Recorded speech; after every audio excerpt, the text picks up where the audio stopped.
to India and Ireland, round Africa and back again. We don't really need to know just where we'll go. Maybe Canada, then to Brazil, then through the Alpine foothills. All I really want to know is, can we go? Oh baby, can we go? Round and around the globe. Welcome to Take Me With You, episode 162. I'm Ryan. And I'm Cheryl. We are two well-traveled people who want to go everywhere. But that's not going to happen. Instead, for the last couple of years, we've been traveling vicariously by inviting guests to share their unique travel stories with us. It's been awesome, and our podcast has been all over the globe. Now we're taking some time to revisit the Wish You Were Here segment of our show, where we each share travel attractions that we recommend. This week's Wish You Were Here's are from Seattle, and they are themed with things to do in Seattle. Yeah, we've got several episodes. This is our first Seattle Wish You Were Here episode, and we decided to sort of theme them together. And these are cool things to do. Seattle is a big city. There's lots to do. Yeah, and I'm excited about kind of how we broke these up, because I know when I go to visit a city, I often search like things to do in whatever city. Mhm. And when I think about things to do, that's not when I'm thinking about restaurants. I care about where I'm going to eat. Yes. However, in between my meals when I'm traveling, sometimes I'm looking for things to do. Sometimes. And so, yeah, these are really fun, like, activities in our Yeah. area. Honestly, like, yeah, this is a great list. This list probably matches like TripAdvisor or things like that. Maybe I think pretty some well. of it does, but I don't think all of it does. I think some of these are, okay, that's a definite thing to do, but some of these are things that I think a lot fewer people who maybe don't know a local would have done. Yeah, think. yeah. You know, Yeah, maybe they're- it's a combo. Yeah. Yeah, I think so. And I mean, none of them are really hidden gems that no one would ever know about. Yes. But they're also not the first necessarily top thing on the list if you look at TripAdvisor, I don't think. Almost all of these I have taken an out of town guest to do at some point, and I would stand behind those decisions. Yeah. I So think they're good. They're good things. I they approve are of them good all. things. Do them when you visit Seattle. So what would you like to share for your Wish You Were Here this week, Cheryl? Well, being that it's summer, I have a activity in the Seattle area that I've done a couple times in the summertime and really enjoy, and I thought our listeners might like.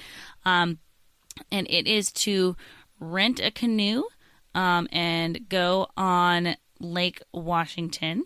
But I have a specific location I like to rent it from and go, and that would be the parking lot of the University of Washington Stadium. Yes. So you go to it's kind of an odd location, but it's on the water, so it works. Yep. So going there, and they have sometimes you have to wait in line. So I'd say maybe try to go early, or don't expect to be able to rent it right away, or bring a game to play with your friends or something in the Especially meantime. if it's sunny and warm. Yep. But it is such a fun spot because you can go underneath the 520 freeway, and that's pretty fun, just being able to like go on a canoe under there.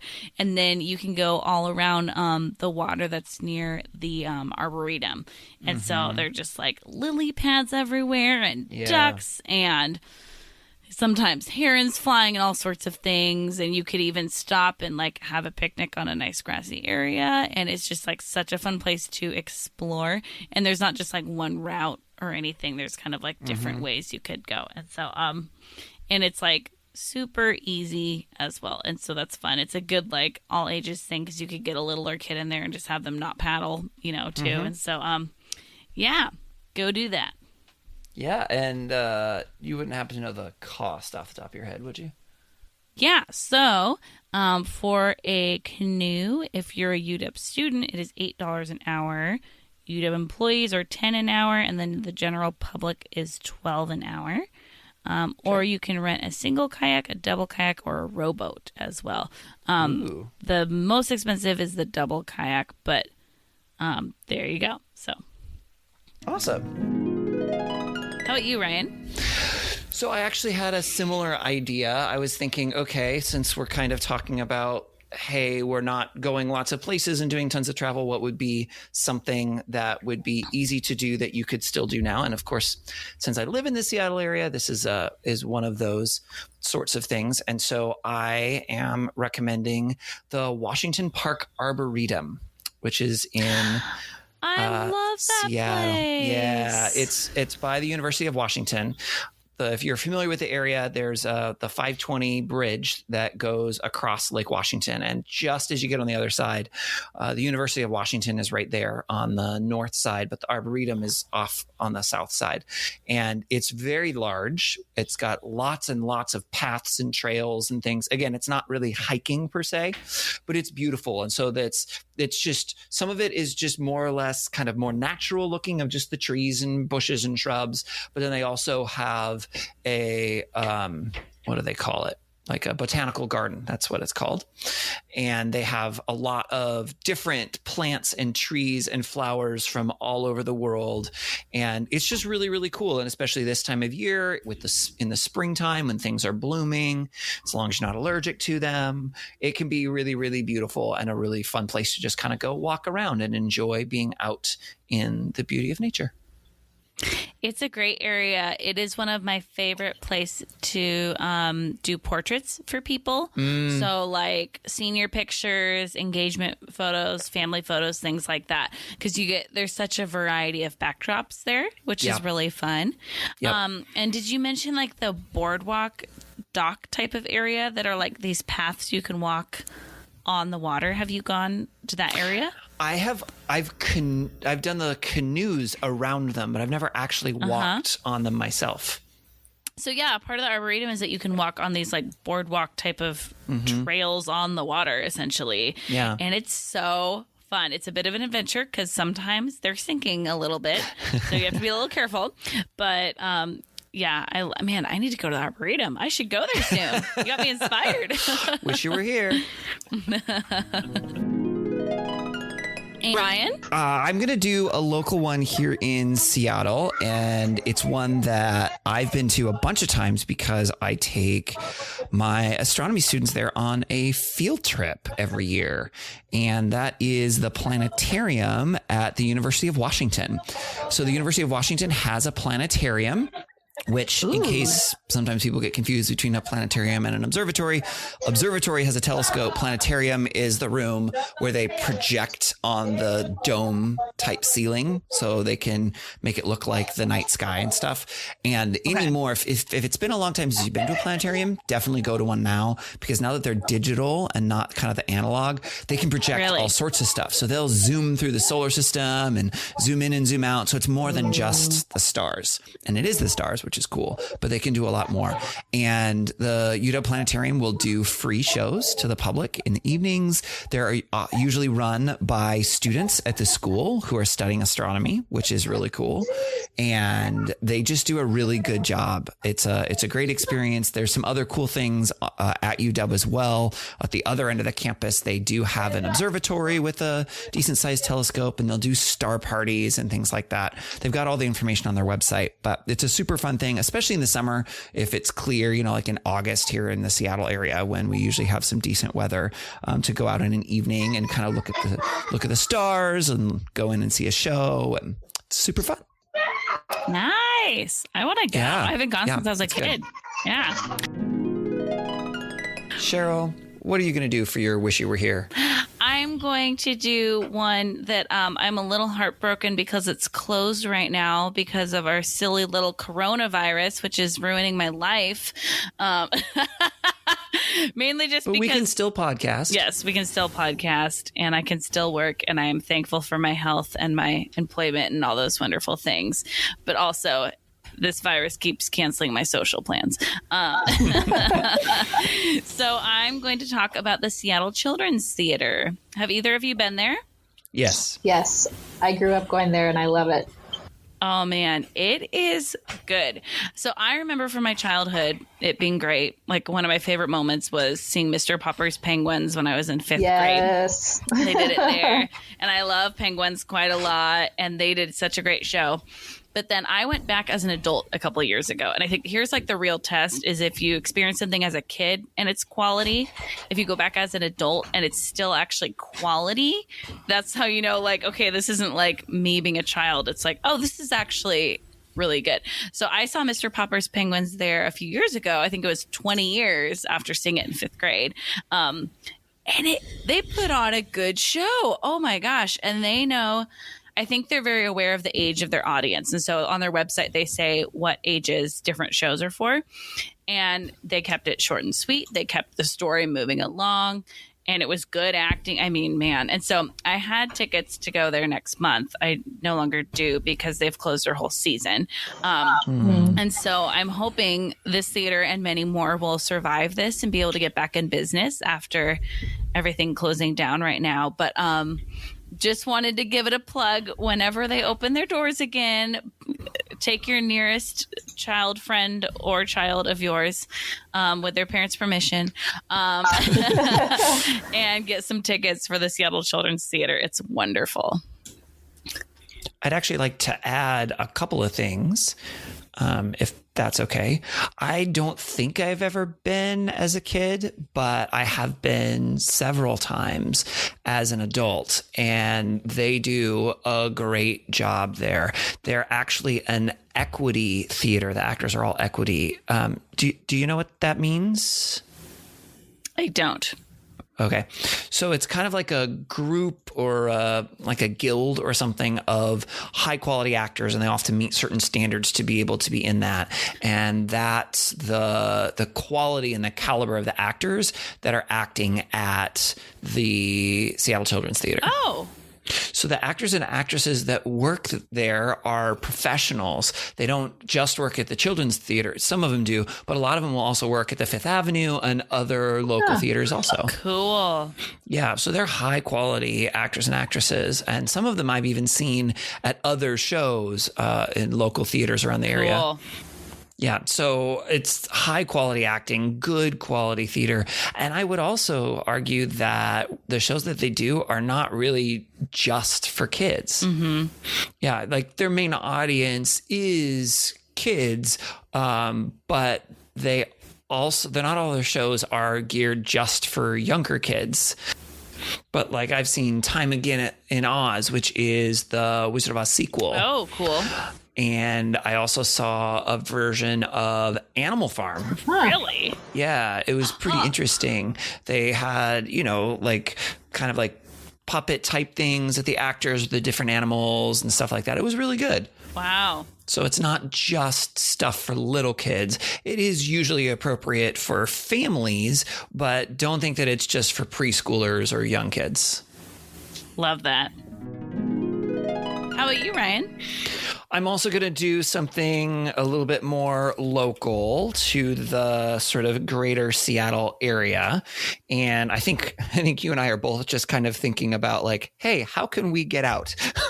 What are things that we might still be able to do? And so this is the Burke Gilman or the Sammamish River Trail. And it's not really a hiking trail. So for people who don't know, it's not kind of like it's not the place you would go hiking. It's paved most of the way, but it's actually this really long, I want to say it's something like 20 miles, 22 miles long, something like that. No, I don't remember. Someone also out there probably knows and is yelling the correct answer at me. And maybe Cheryl is checking on the computer right now. I'm not sure. But it's a really, really cool just walking and bike path that goes through Seattle and then up north around the north end of Lake Washington and all the way over to what we call the east side of Seattle, all the way down into Redmond, which it doesn't go to Microsoft, but that's the city that Microsoft is actually in. And it ends at a place called Marymore Park.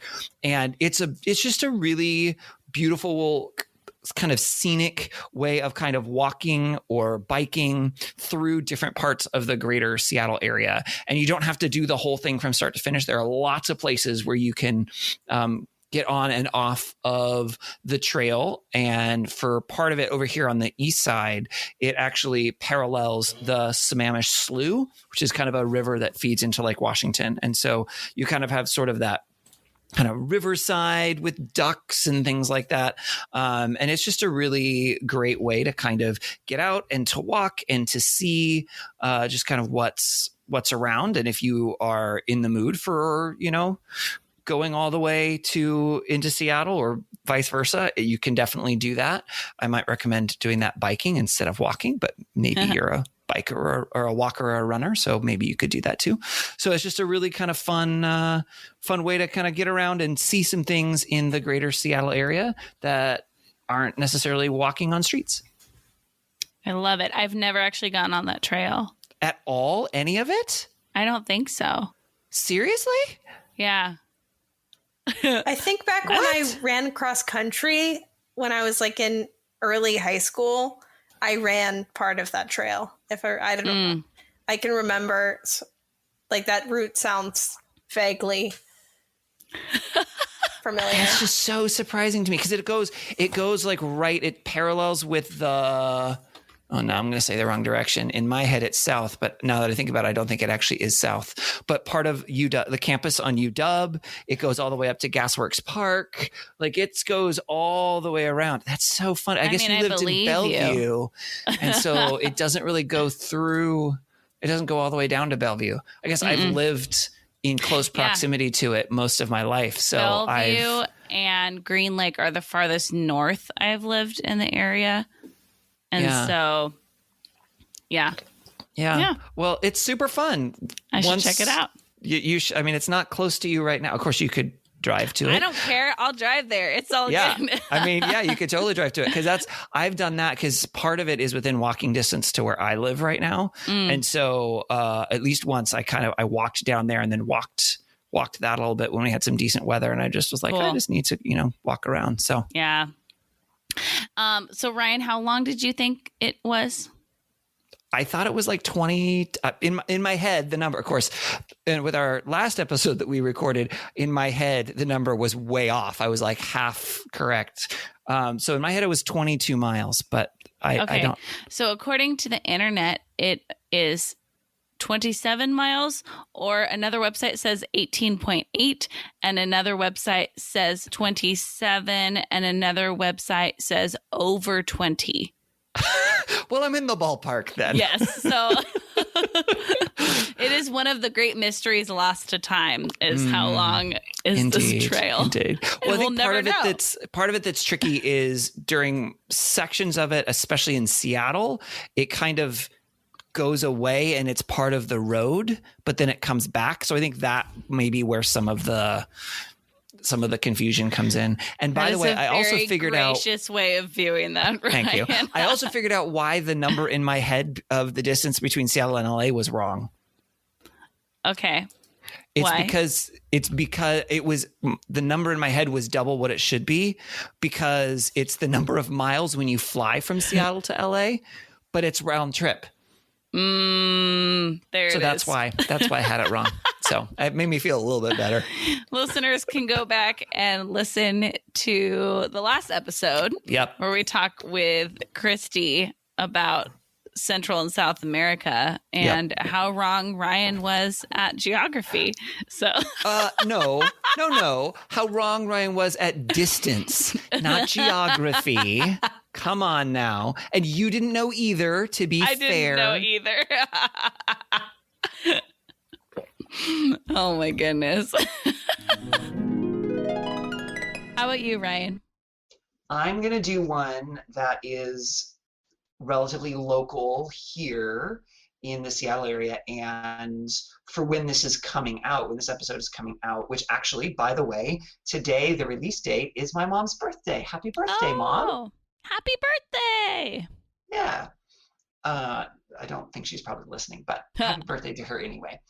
And in just a few weeks, potentially, depending on what things open and don't open this year, is SeaFair. And SeaFair in Seattle does all sorts of really cool things. But one of the things that's very cool and that my mom absolutely loves are the Blue Angels. which are a set of jets. I think they're part of the Navy, if I remember correctly.